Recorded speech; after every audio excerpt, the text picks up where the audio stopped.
In this segment, we'll deal with chapter 81 in Justin Martyr's dialogue with Trypho, where Justin ties his ideas, that is, what he considers to be the Orthodox Christian eschatology, to both the prophets and to the Revelation.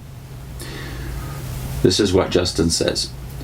For Isaiah spoke thus concerning this space of 1,000 years. For there shall be new heaven and the new earth, and the former shall not be remembered or come into their heart, but they shall find joy and gladness in it, which things I create. For behold, I make Jerusalem a rejoicing, and my people a joy, and I shall rejoice over Jerusalem, and be glad over my people. And the voice of weeping shall no more be heard in her, or the voice of crying. And there shall be no more there a person of immature years, or an old man who shall not fulfill his days. For the young man shall be 100 years old, but the sinner who dies 100 years old, he shall be accursed. And they shall build houses, and shall themselves inhabit them. They shall plant vines, and shall themselves eat the produce of them, and drink the wine. They shall not build, and others inhabit. They shall not plant, and others eat. For according to the days of the tree of life shall the days of my people be. The works of their toil shall abound. Mine elect shall not toil fruitlessly, or beget children to be cursed. For they shall be a seed righteous and blessed by the Lord, and their offspring with them. And it shall come to pass that before they call, I will hear.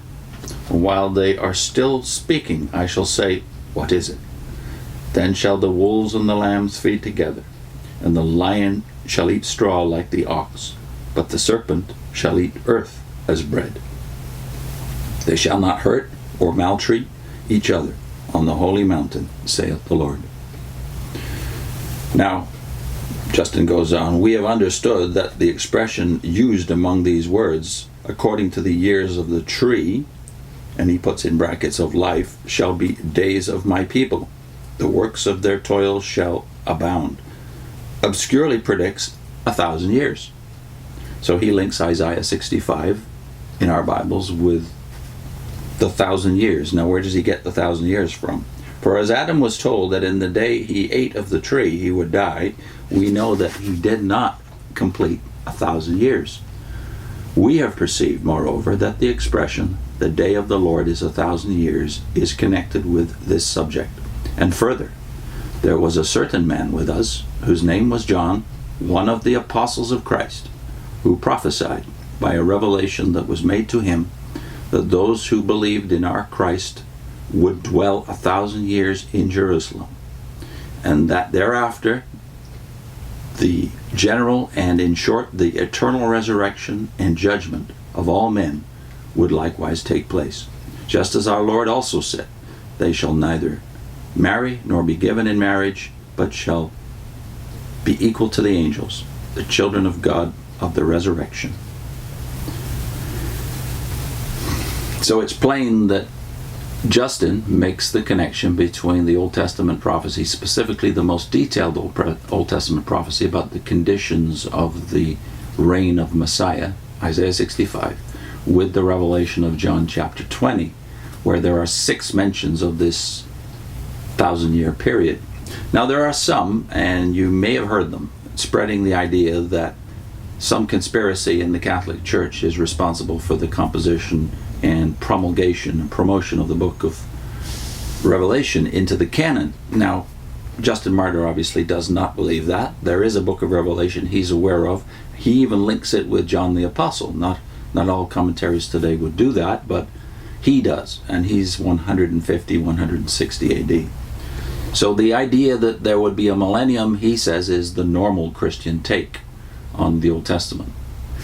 And I don't think we should carelessly discount that. It's obvious that Justin Martyr thinks this is a very important part of the Christian faith, and it is the genuine hope of Christians.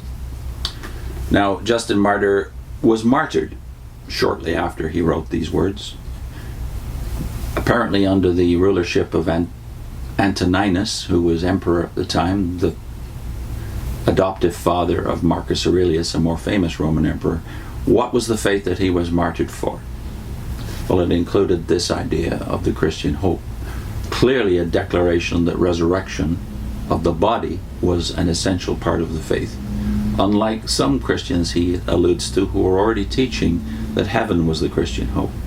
So, I think we've got to put Justin Martyr in the equation when we're talking about what we should be taking away if we come out of the Watchtower. What should we take away from our Watchtower experience? Again, they're not completely in the dark when it comes to eschatology. It's often been said by von Balen, for instance, in Chaos of the Cults, that the cults promote, that's how they become so significant and so numerous, the cults promote the unpaid bills of the church. They are the unpaid bills of the church, because the ideas that they tend to emphasize are the very ideas that have been neglected in the church. And one of the neglected ideas is this one: a physical resurrection and a rule of Christ with the saints on earth.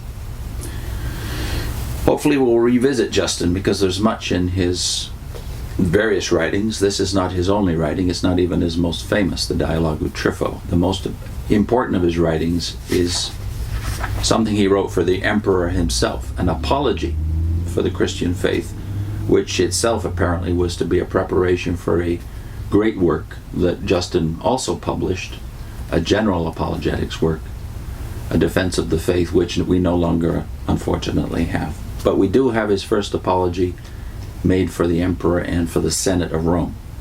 Hopefully we'll explore that in another video.